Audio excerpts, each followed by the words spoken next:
Hello दोस्तों, मैं पूजा booster sociology में आप सबका स्वागत करती हूँ।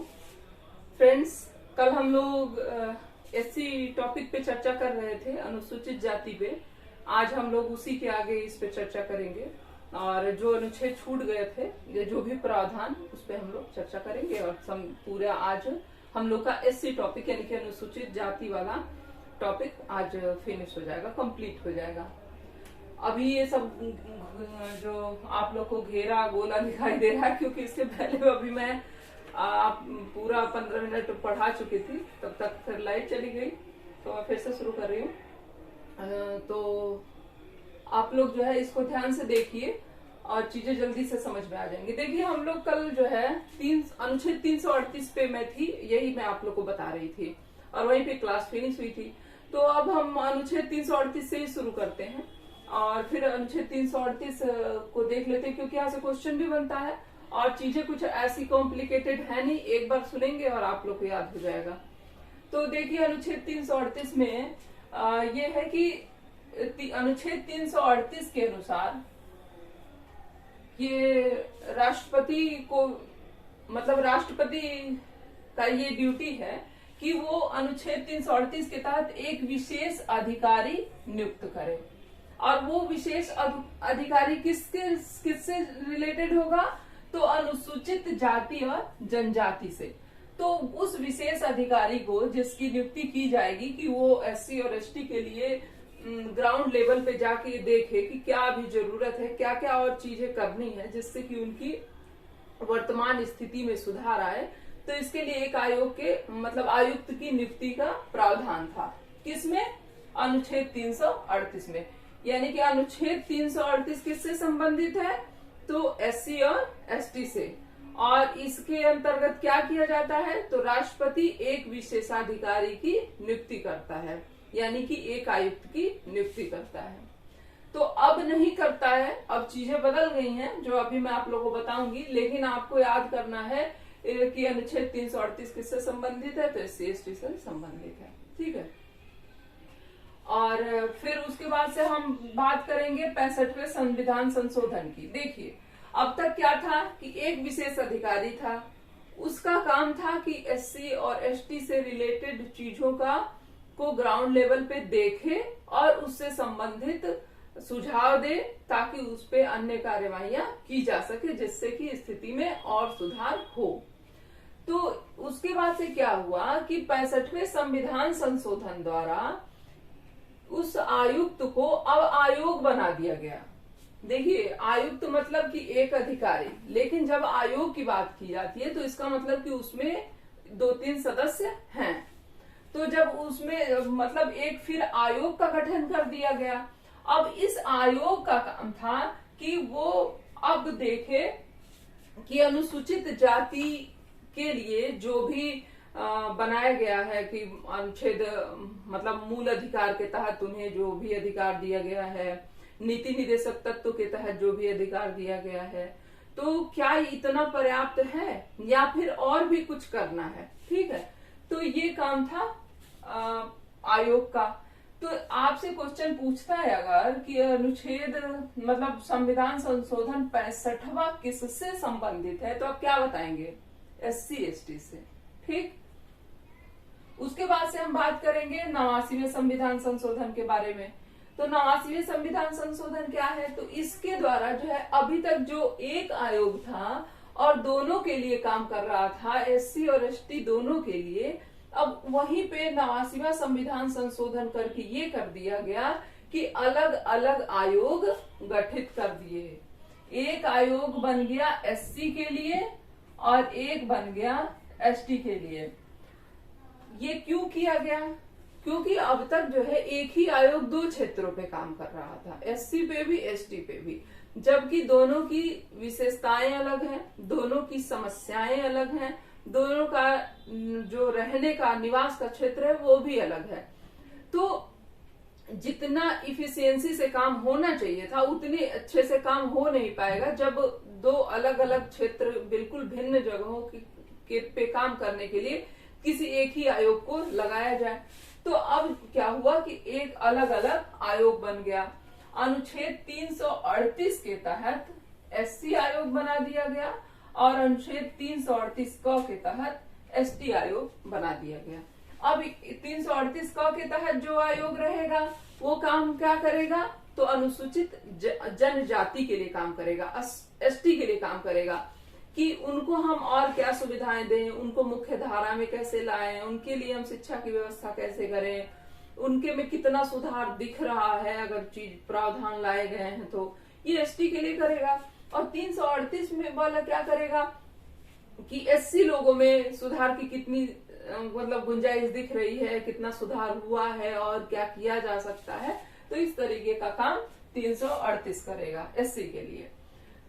और ये तो हो गया 89वां संविधान संशोधन समझ में आ गया। 65वां समझ में आ गया। 65वां किससे संबंधित है, तो अनुसूचित जाति जनजाति आयोग से संबंधित है। 89वां किससे संबंधित है, तो ये एससी और एसटी के लिए अलग अलग आयोग के गठन से संबंधित है। ठीक, अब हम बात करेंगे 339 के बारे में, अनुच्छेद 339 के बारे में बात करेंगे कि इसमें उल्लेख इस बात का था कि संविधान लागू होने के 10 वर्ष बाद राष्ट्रपति एक आयोग का गठन करेगा। क्यों करेगा, क्योंकि इतने सारे अनुच्छेद बनाए गए हैं जिसमें कि उन्हें अधिकार दिया गया है।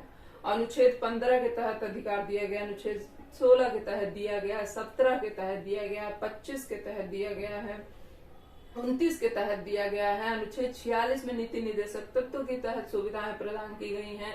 330 के तहत 332, 334, 335 ये सब तो अधिकार ही दिए गए थे ना। इसके पहले तो अधिकार ही नहीं था, अधिकार तो था ही नहीं। मनुष्य कहाँ, वो मानव में गिने कहाँ जा रहे थे। तो अधिकार देना ही मतलब उनको सब लोगों के साथ जोड़ दिया गया कि नहीं ये भी जो है हमारे भारत के निवासी ही हैं और इनको भी ये अधिकार मिलने चाहिए जैसे कि बाकी लोगों को है। तो इसलिए वो जो कानून थे वो क्या थे कि इस कारण आप नहीं रोकेंगे, इस कारण इनको नहीं रोकेंगे, इस कारण इनको नहीं रोकेंगे। क्योंकि आज तक क्या हो रहा था कि अस्पृश्यता के आधार पे, अछूत के आधार पे, निम्न जाति के आधार पे, गंदगी के आधार पे उनको हर जगह से हटाया जा रहा था। तो ऐसा अगर किया गया है अनुच्छेद के तहत, तो क्या इसका कुछ सुधार भी दिखाई दे रहा है, क्या व्यवहारिक रूप में इसका कुछ असर दिखाई दे रहा है? तो इसके लिए 10 वर्ष बाद आयोग का गठन करना था। तो जो पहला आयोग गठन किया गया वो 1960 में किया गया।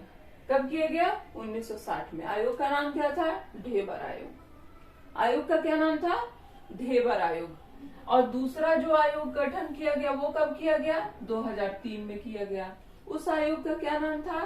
तो दिलीप सिंह भुरिया। तो आप लोग को याद क्या करना है? एक याद करना है ढेबर आयोग और दूसरा भुरिया आयोग, यानी ढेबर और भुरिया आपको याद करना है। क्वेश्चन कैसे बनेगा? भुरिया आयोग किससे संबंधित है? तो भुरिया आयोग एससी से संबंधित है। ठीक है। और पूछेगा अगर कि ढेबर आयोग किससे संबंधित है, तो वो भी अनुसूचित जाति आयोग से संबंधित है। और पहला अनुसूचित जाति आयोग का नाम क्या था? मतलब अनुसूचित जाति नहीं, ये दोनों के लिए था, अनुसूचित जाति जनजाति दोनों के लिए था। तो फिर आप क्या बताएंगे? ढेबर आयोग। ठीक है। और दूसरा कौन सा था? तो दिलीप सिंह भुरिया था। ये हो गया। अब हम बात करते हैं कि इनका उल्लेख अनुसूची में कहाँ है। ठीक है। तो इनका उल्लेख अनुसूची में, अनुसूची 5वें में है। प्रत्येक अनुसूची यानी कि 12 अनुसूचियां हैं, प्रत्येक अनुसूची किसी न किसी सब्जेक्ट को डिनोट करती है, उसी के से रिलेटेड उसमें चीजें बताई गई रहती हैं। तो 5वीं अनुसूची में जो है अनुसूचित जातियों से का उल्लेख किया गया है, इनके मतलब सीटों का बंटवारा और इन सब के बारे में बताया गया है। ठीक है। अनुसूचित जाति का उल्लेख कहाँ है? तो 5वीं अनुसूची में है। तो 5वीं अनुसूची किससे संबंधित है? अनुसूचित जाति से संबंधित है। अनुसूचित जाति से संबंधित अनुसूची कौन सी है? 5वीं है। 338 में क्या है? तो अनुसूचित जाति आयोग का उल्लेख है। 338 में क्या है? अनुसूचित जनजाति का आयोग है। और 89वां संविधान संशोधन किससे संबंधित है? तो एससी एसटी के लिए अलग अलग आयोग के गठन से संबंधित है।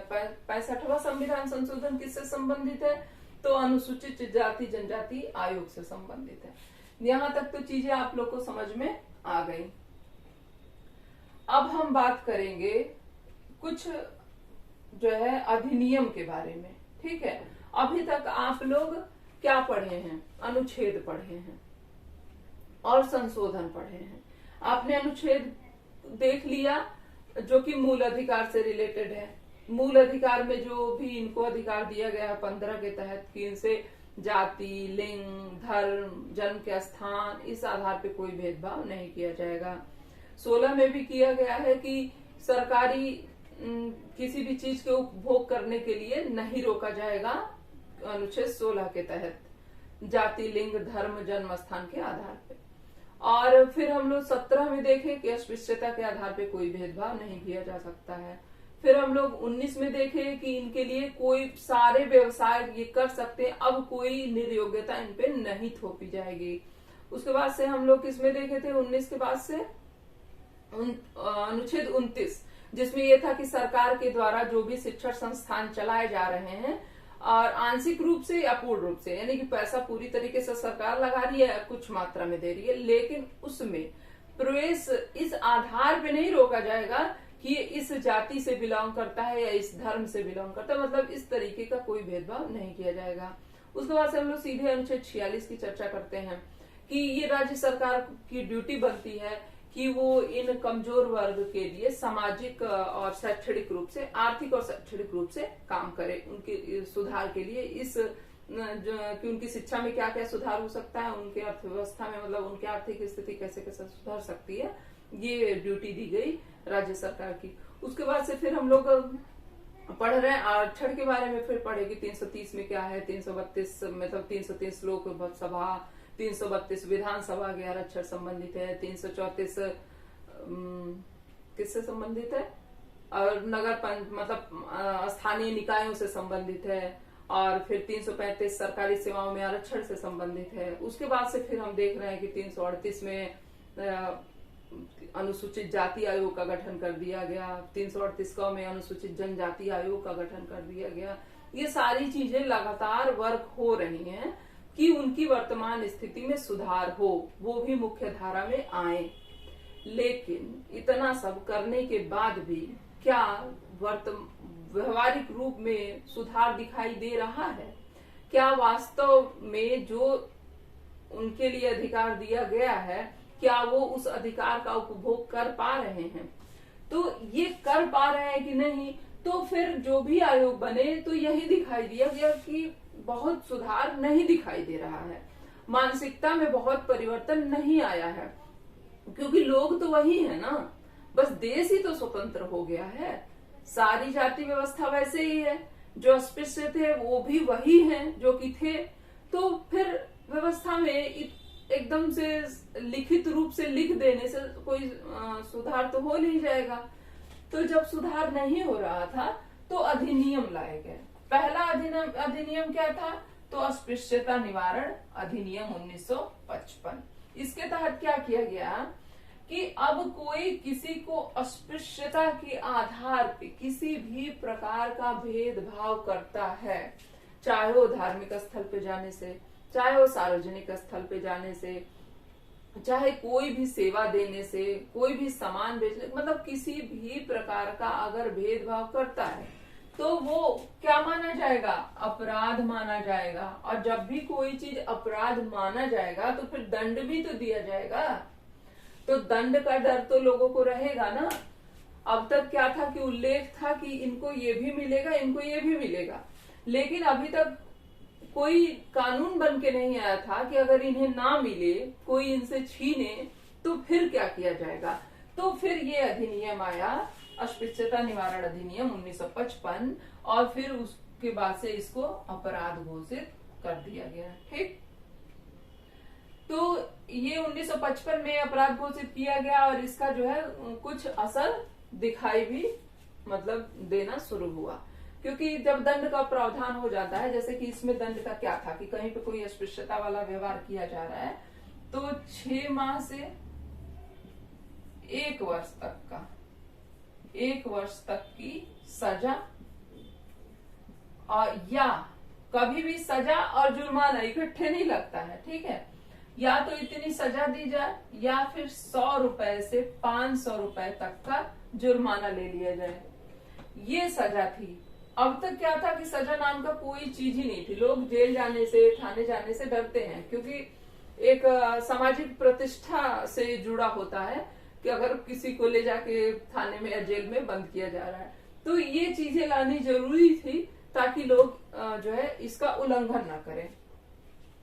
तो ये तो हो गया, ठीक। अब ये 1955 में बना। फिर कोई भी कानून बनता है ना, तो उसमें समय समय के साथ संशोधन मतलब होता रहता है कि क्या जिस उद्देश्य के लिए बनाया गया था वो उद्देश्य काम कर रहा है, क्या हमारे जो उद्देश्य थे वो फुलफिल हो रहे हैं, क्या वास्तव में परिवर्तन दिखाई दे रहा है, क्या रियल में वो लोग सुरक्षित हो रहे हैं, क्या सुरक्षित हैं या नहीं है, या फिर इससे भी कड़ा कानून लाया जाए। तो इस तरीके की चीजें लगातार होती रहती हैं। तो इसमें क्या हुआ, जब बहुत परिवर्तन नहीं दिखाई दिया, बहुत जितना मतलब सुधार की संभावना थी उतनी जब नहीं दिखाई दी गई जितनी अपेक्षा थी, तो एक नया कानून आया और उसका नाम था नागरिक अधिकार संरक्षण अधिनियम। नया कानून नहीं है ये क्या है, इसी का संशोधन है। अब तक ये क्या कहला रहा था, ये अस्पृश्यता निवारण अधिनियम कहला रहा था, यानी कि अस्पृश्यता को हटाने के लिए अधिनियम। इसका मतलब ये हुआ। तो यहाँ पे भी तो ये दिख ही रहा है ना अभी कि कुछ लोग अस्पृश्य हैं, उनको ही हमें मेन धारा में लाना है। ये शब्द भी बहुत उपयुक्त नहीं था और ये अधिनियम भी बहुत कारगर नहीं था। तो अब क्या आया, नागरिक अधिकार संरक्षण अधिनियम, यानी कि सभी नागरिक हैं, चाहे वो ब्राह्मण हो, चाहे वो SC ST हो, चाहे उच्च वर्ण हो, चाहे निम्न वर्ण हो, नागरिक सभी हैं। तो जब सभी नागरिक हैं तो उन नागरिकों के अधिकार का संरक्षण भी तो किया जाएगा। उच्च वर्ण का तो संरक्षण है क्योंकि उन्हें सामाजिक प्रतिष्ठा है, वो समाज में पहले से ही घुले मिले हैं, पहले से ही उनकी सामाजिकता बनी हुई है। लेकिन जो लोग असामाजिक हैं, पूरी तरीके से समाज से कटे हुए हैं, मुख्य धारा में आने का प्रयास करने की हिम्मत भी जिनके पास नहीं है, तो उनके लिए तो संरक्षण जरूरी था ना।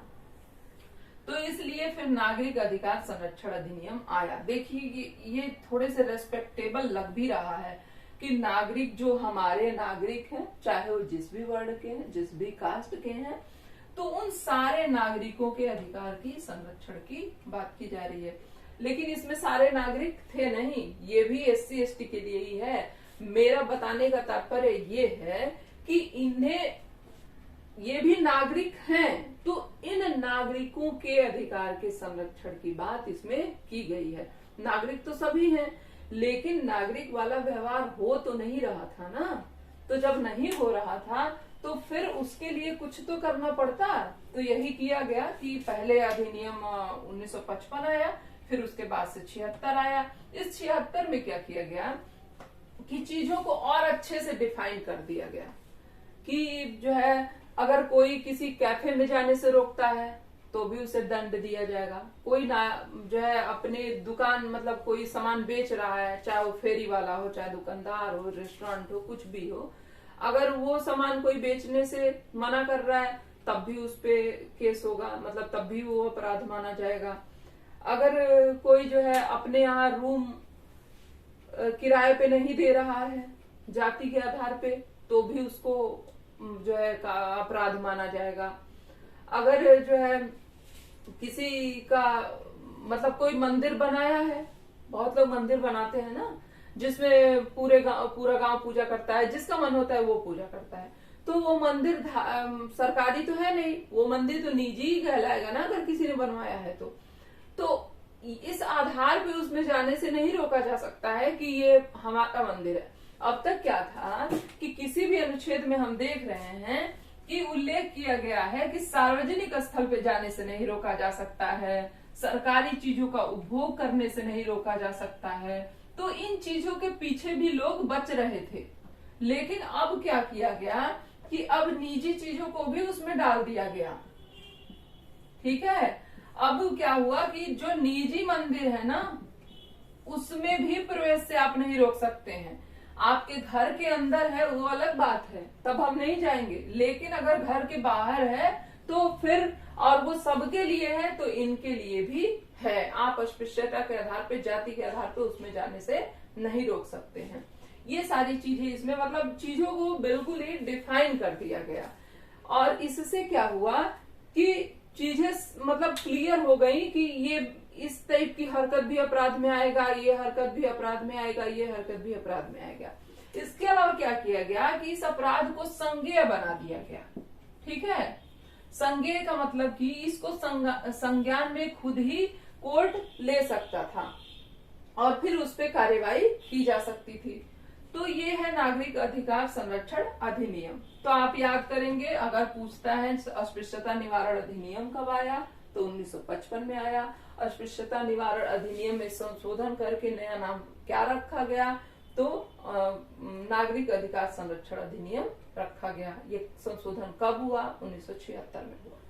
तो इसका आधार क्या समझ में आ रहा है आप लोग को? ये जो दोनों अधिनियम बने तो इसका आधार क्या समझ में आ रहा है? अनुच्छेद 17, क्योंकि वहीं पे तो छुआछूत की बात की गई है ना, तो उसी आधार पे, यही वो आधार है जहां जिससे रिलेटेड ये अधिनियम बनाए गए, ताकि उसका उन्मूलन किया जा सके, अस्पृश्यता का उन्मूलन किया जा सके। क्योंकि अनुच्छेद 17 में मूल अधिकार दे देने से बहुत सुधार दिखाई नहीं दे रहा था, तो इसलिए ये दोनों अधिनियम लाए गए।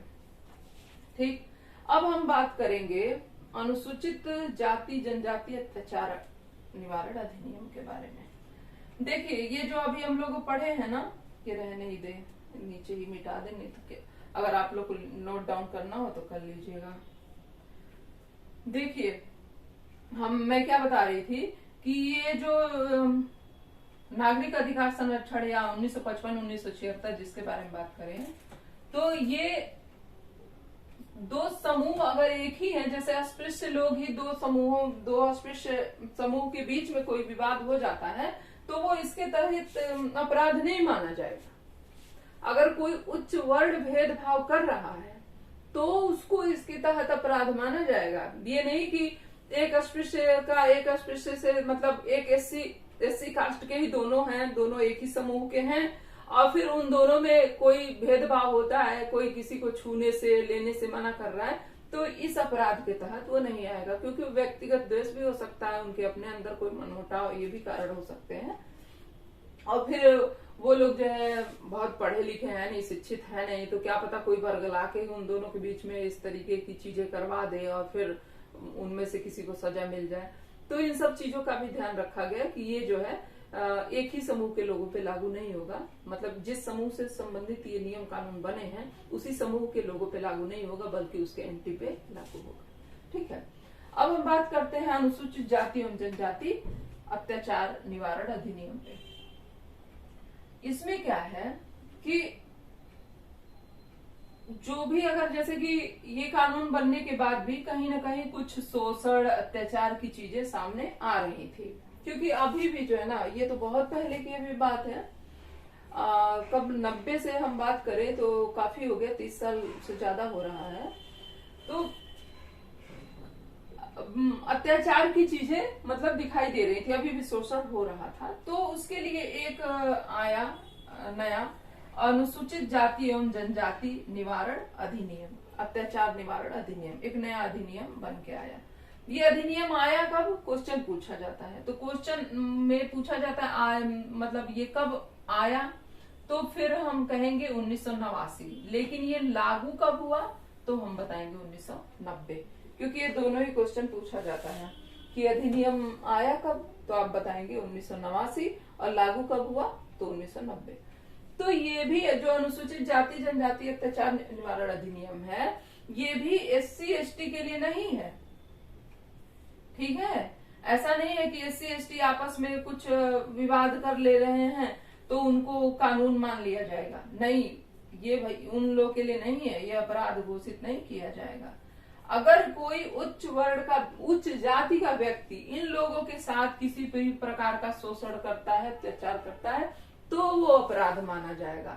अगर इसी समूह के लोग ऐसा करते हैं तो ऐसा नहीं कि उसको लिखा ही नहीं जाएगा, उसको थाने में रिपोर्ट ही नहीं कर सकता, FIR ही नहीं कर सकता, करेगा, लेकिन वो इतना गंभीर नहीं माना जाएगा, उसको एक नॉर्मल एफआईआर की तरीके से लिखा जाएगा, इसके तहत नहीं डाला जाएगा, क्योंकि ये काफी स्ट्रिक्ट है और इसमें जो है सजा का प्रावधान है। और ये जो है ये भी संज्ञेय ही है, और ये ना सिर्फ संज्ञेय है बल्कि ये गैर जमानती भी है। मतलब अब ऐसा नहीं है कि आप जेल में जाने से पहले ही अपने लिए जमानत करवा लें, नहीं, आपको जेल में जाना ही पड़ेगा, ये गैर जमानती है और संज्ञेय भी है। मतलब अधिकारी खुद संज्ञान लेके और कार्रवाई आप पे कर सकते हैं। ठीक है, तो ये है अनुसूचित जाति जनजाति अत्याचार निवारण अधिनियम। देखिए अब यहाँ तक तो चीजें आप लोग को समझ में आ गई होंगी, लेकिन कुछ जो है आंदोलन भी इनसे संबंधित है, SC/ST से, तो उस आंदोलन को भी आप देख लीजिए, तो हम लोग का ये चैप्टर कंप्लीट हो जाएगा। तो चूंकि बोर्ड पे जगह नहीं था तो हमने उसे नहीं लिखा है, अभी हम तुरंत ही बता दे रहे हैं, क्योंकि क्वेश्चन वहां से बनता है तो जानना जरूरी है। आप लोग को पता भी है, लगभग आप लोग को याद भी होगा। अगर कहीं कंफ्यूजन हो रहा होगा याद करने में तो सुन लेने से चीजें और क्लियर हो जाएंगी। तो हम लोग अब बात करते हैं। देखिए कोई भी आंदोलन अगर आप देखेंगे ना तो ज्यादातर वो ब्राह्मणों के विरोध में ही दिखाई देगा, क्योंकि सर्वे सर्वा कौन था, तो सर्वे सर्वा ब्राह्मण थे। तो जब ब्राह्मण थे तो यही लगता था कि इन्हीं के खिलाफ जो है कार्रवाई करो, तभी चीजें सुधर सकती हैं। तो हम सबसे पहले बात करेंगे सत्यशोधक समाज की। 1873 में ज्योतिराव फूले की तरफ से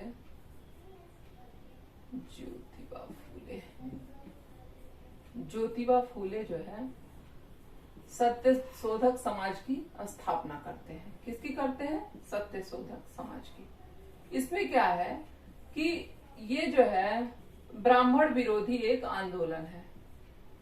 ये जो संगठन है ये ब्राह्मण विरोधी एक आंदोलन है, और ये जो है ब्राह्मणों का विरोध करते हैं, और जो अस्पृश्य जातियां, जो बहिष्कृत जातियां हैं, उनको मुख्य धारा में लाने की बात करते हैं, उनके अधिकारों की बात करते हैं, उनके अधिकारों के फेवर में बोलते हैं। क्योंकि हुआ ये कि पहले तो नहीं अधिकार था इन पढ़ने लिखने की, इन सारी चीजों की, लेकिन जब अंग्रेज आए तो धीरे धीरे इसमें सुधार दिखाई देने लगा, क्योंकि स्कूलें हर जगह खुलने लगी थी। और जब ट्राइब्स के एरिया में, इन लोग की तो बात ही छोड़ दीजिए, तो समाज में ही रह रहे थे ना, भले गांव से अलग रह रहे थे, जब वो ट्राइब्स के क्षेत्र में भी पहुंच गए, जनजाति के भी क्षेत्र में पहुंच गए, तो फिर तो ये तो फिर भी समाज में थे, मतलब कटे हुए नहीं थे, समाज से काटा गया था, रहते तो समाज में ही थे। तो क्या बोल रही थी, तो ये सत्यशोधक समाज जो था ये ब्राह्मण विरोधी था और SC/ST के समर्थन, SC/ST क्या मतलब कमजोर वर्ग के, निम्न तबके के समर्थन में था। ठीक है, तो आपसे ये पूछा जाता है कि सत्यशोधक समाज का नेतृत्व किसने किया, गठन किसने किया, तो कौन किया? ज्योतिबा फूले किए। कब किए? 1873 में किए। तो आप लोग को तीन चीजें याद करना है, सत्यशोधक समाज, 1873 और ज्योतिबा फूले। अब क्वेश्चन चाहे जैसे घूम घूम के आए, ये पूछ दे कि सत्यशोधक समाज की स्थापना करी गई, कब की गई? तो 1873 में। सत्यशोधक समाज की स्थापना किसने की? ज्योतिबा फूले ने। ज्योतिबा फूले ने किस समाज की गठन की? सत्यशोधक समाज की गठन की। ज्योतिबा फूले ने सत्यशोधक समाज की गठन कब किया? तो 1873 में किया। ठीक है, ये हो गया। अब हम लोग दूसरा देखेंगे, केरल में श्री नारायण गुरु द्वारा जो एझुआ जाति के लोग करे थे 1917 में।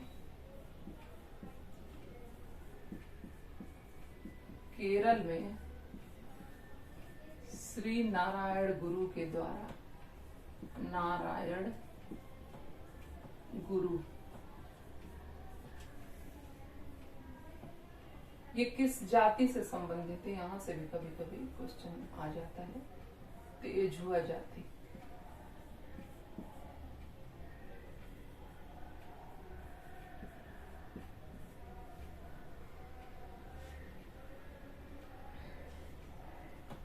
श्री नारायण धर्म परिपालन, श्री नारायण धर्म परिपालन।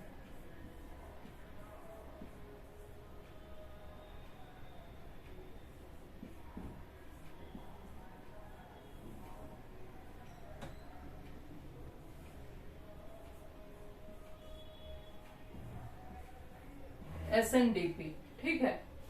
तो 1917 में केरल में श्री नारायण गुरु द्वारा, जो कि एजुआ जाति से संबंधित थे, उनके द्वारा श्री नारायण धर्म परिपालन आंदोलन चलाया गया, ठीक है। ये आंदोलन किससे संबंधित था? तो मंदिर में प्रवेश से संबंधित था। ये किस अधिकार को लेके था? तो मंदिर में प्रवेश को। जो ज्योतिबा फूले शुरू करे थे ना, वो शिक्षा से भी संबंधित था, ठीक है। वो मेनली शिक्षा पे ही बल दे रहे थे और उनके अधिकारों की बात कर रहे थे। लेकिन ये क्या था, जो नारायण धर्म परिपालन था, SNDP, देखिए SNDP करके पूछेगा तब भी आप याद रखिएगा, इसी का फुल फॉर्म है वो, इसका फुल फॉर्म, ठीक है। S का मतलब श्री, N का मतलब नारायण, D का मतलब धर्म और P का मतलब परिपालन। तो अगर पूछ दिया SNDP आंदोलन किसने चलाया, तो श्री नारायण गुरु चलाए। श्री नारायण गुरु किस जाति से संबंधित थे? तो एजुआ जाति से संबंधित थे। श्री नारायण धर्म परिपालन आंदोलन कहाँ चलाया गया? केरल में चलाया गया। कब चलाया गया? 1917 में चलाया गया। श्री नारायण धर्म परिपालन आंदोलन किससे संबंधित था? मंदिर में प्रवेश से संबंधित था, क्योंकि मंदिर में प्रवेश की भी तो अनुमति नहीं थी। तो ये जैसे जैसे मतलब शिक्षा का विकास हो रहा था, जैसे जैसे लोग जागरूक हो रहे थे, तो उस तरीके से फिर उन्हें लग रहा था कि नहीं, हम भी तो इसी धरा के इंसान हैं, हम भी तो मनुष्य हैं, तो हमें भी तो ईश्वर की पूजा की, पाठ की, आराधना के अधिकार हमें भी तो मिलना चाहिए। तो धीरे धीरे उसमें से जो शिक्षित हो रहे थे, तो वो लोग जो है इस चीज को आवाज उठा रहे थे कि नहीं, हमें ये अधिकार मिलना चाहिए। तो श्री नारायण गुरु द्वारा कौन सा आंदोलन चलाया गया? तो श्री नारायण धर्म परिपालन आंदोलन चलाया गया। किससे संबंधित था? मंदिर प्रवेश से संबंधित था। श्री नारायण गुरु किस जाति संबंधित है? एजुआ जाति संबंधित है, ठीक है। मतलब कि एजुआ जाति के लोग ये आंदोलन चलाए थे। अब हम बात करते हैं रामास्वामी नायकर के बारे में।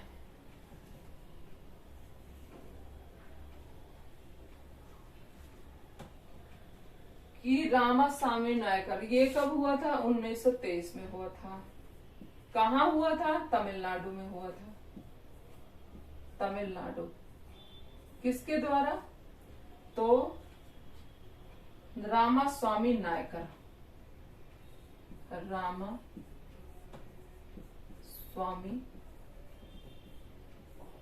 नायकर।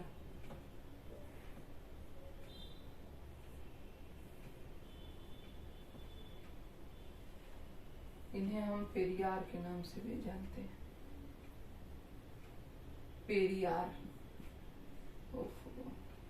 पेरियार पूछेगा ना, पेरियार अगर लिख के आ गए तब भी आप इन्हीं से इसको मतलब डिनोट करेंगे, इसी समझेंगे कि जैसे अगर रामास्वामी नायकर का उपनाम था, जो था वो पेरियार था, ठीक है। तो इन्होंने क्या चलाया? तो आत्मसम्मान आंदोलन चलाया।